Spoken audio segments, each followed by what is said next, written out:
See here. Dear Mr. ERod, we see you have an interest in animated films, so we would like to recommend you Looney Tunes Back in Action to watch instantly. Watch instantly? Awesome! Click on that.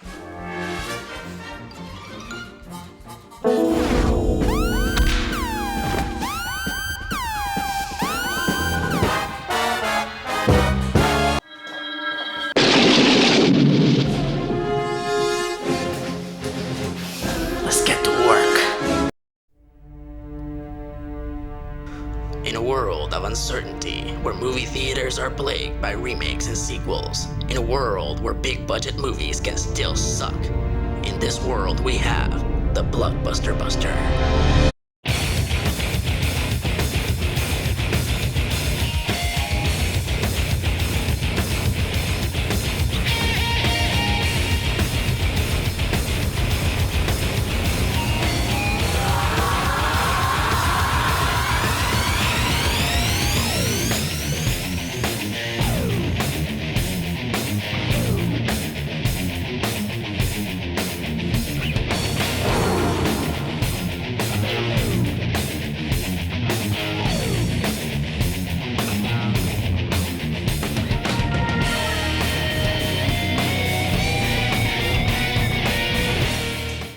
Greetings, fanboys and fangirls. I'm ERod, and I'm the Blockbuster Buster. First, I want to set the record straight. The Looney Tunes are awesome. For over 70 years, they have been entertaining us and teaching us what comedy is all about. The Tunes got their start in 1933 on the silver screen, and deep down inside, we all knew that they were eventually going to return to the medium that made them famous. And they did in one of my all-time favorite films, Who Framed Roger Rabbit. Now, the Tunes only appear through a series of short but awesome cameos, but this is the icing on an already incredibly delicious cake, as Roger Rabbit was the first film to successfully combine live-action footage and animation in nearly every scene. Now, many others have tried to recreate this formula, but failed miserably. Even the Looney Tunes tried with Space Jam. Now, Space Jam isn't horrible, but it isn't good either. Whether you love or hate this movie, you have to admit, Space Jam is freaking Godfather 2 compared to Looney Tunes Back in Action. So our movie opens up with a classic Bugs Bunny, Daffy Duck, and Elmer Fudd cartoon. Everything. Daffy gets blasted. Wait! This is the same opening as Roger Rabbit. We start with a cartoon and then the characters step out into the real world. Okay. Technically, lots of movies do this. They play tribute to other movies in the same genre in a very subtle way. This is a different movie. In Roger Rabbit, the main character is having trouble performing for personal reasons. We can't do this kind of stuff anymore. Okay, that's just a minor coincidence. This movie's about the Looney Tunes as a team. Roger Rabbit was a buddy comedy that had a tune team up with a human who was incredibly annoyed by him. So did you miss me?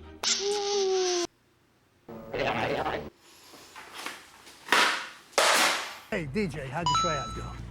Enter Hollywood's walking punchline, Brandon Fraser. So, I'm sorry. It's Bugs. What's up, Yeah, dude? where do you get off making fun of my movie, Mac? I thought we was friends. Of course we're friends, but are you watching? This is a complete Roger Rabbit ripoff. We ain't ripping off Roger Rabbit. In our movie, the heroes go to a club where they gawk at a good-looking dame. The hero gets beat up by a big gorilla, and the fighting fight takes place in a warehouse full of all sorts of cartoon props. I gotta go. So like in the rest of Babyface Fraser's movies, he needs a leading lady to set up his dumb jokes. You, a stuntman? Did you see those Mummy movies? I'm in them more than Brendan Fraser. Get it? Because he was actually in the Mummy movies? Wait, no, it's just stupid. Enter Jenna, oh my god, I wish I was Lucille Ball Elfman, who plays the VP of Warner Brothers Studios. Let me escort you out. She fired Daffy Duck? Wow, this is pretty serious. Bugs Bunny burped and people think it's funny? Come on, guys, you're the Looney Tunes, you're classier than this. I just can't take this anymore. They keep bastardizing all my favorite characters. I mean, what else are they gonna do? Hey, Batman, you good? All right.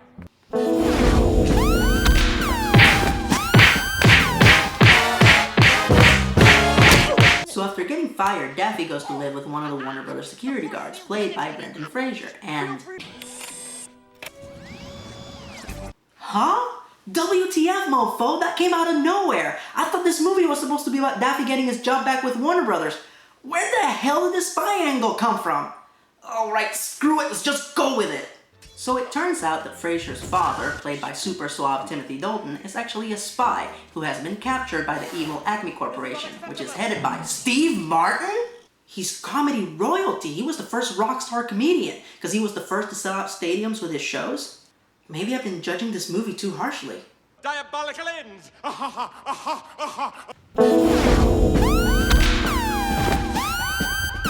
Sure you can. So the evil Acme Corporation wants... Okay. So Acme wants the Blue Monkeys... Satellite. Mr. Chairman, while we...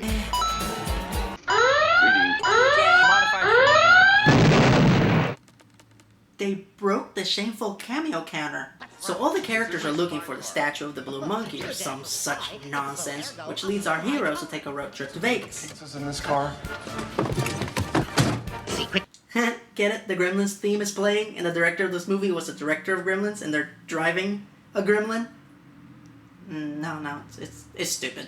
So the search for the Blue Monkey leads our heroes to a tune casino. Hey look, dog's playing poker.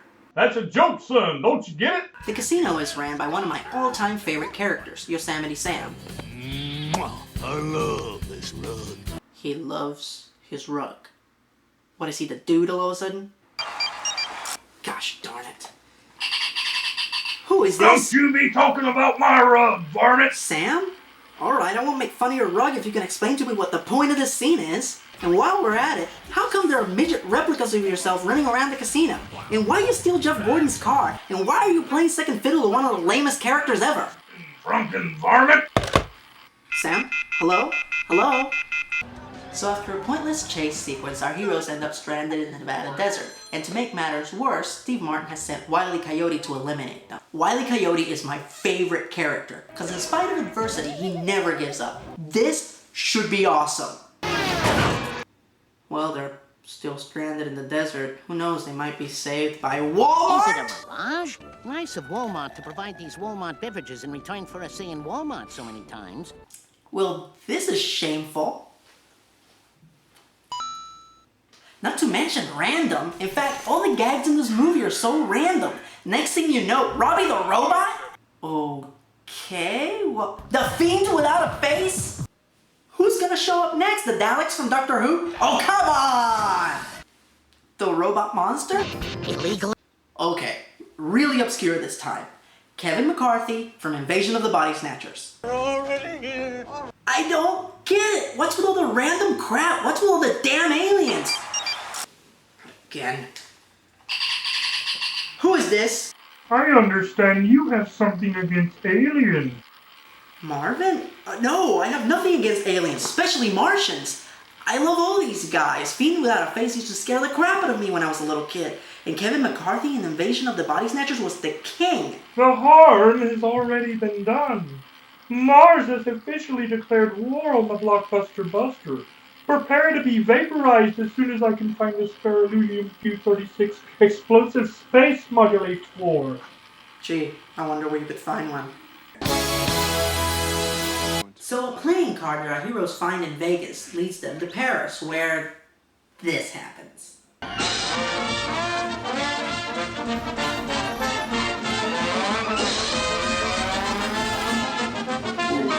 That would never happen. Well, no, Buff, that's why they call them cartoons, not documentaries. A clue that they find in Paris leads them to the jungle, where they take part in the most insane scene ever!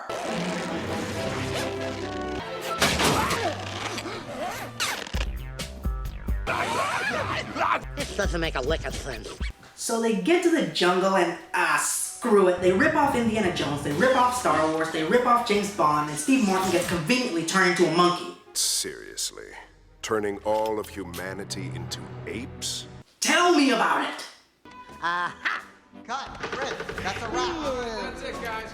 The whole thing was a movie they were making? That's it!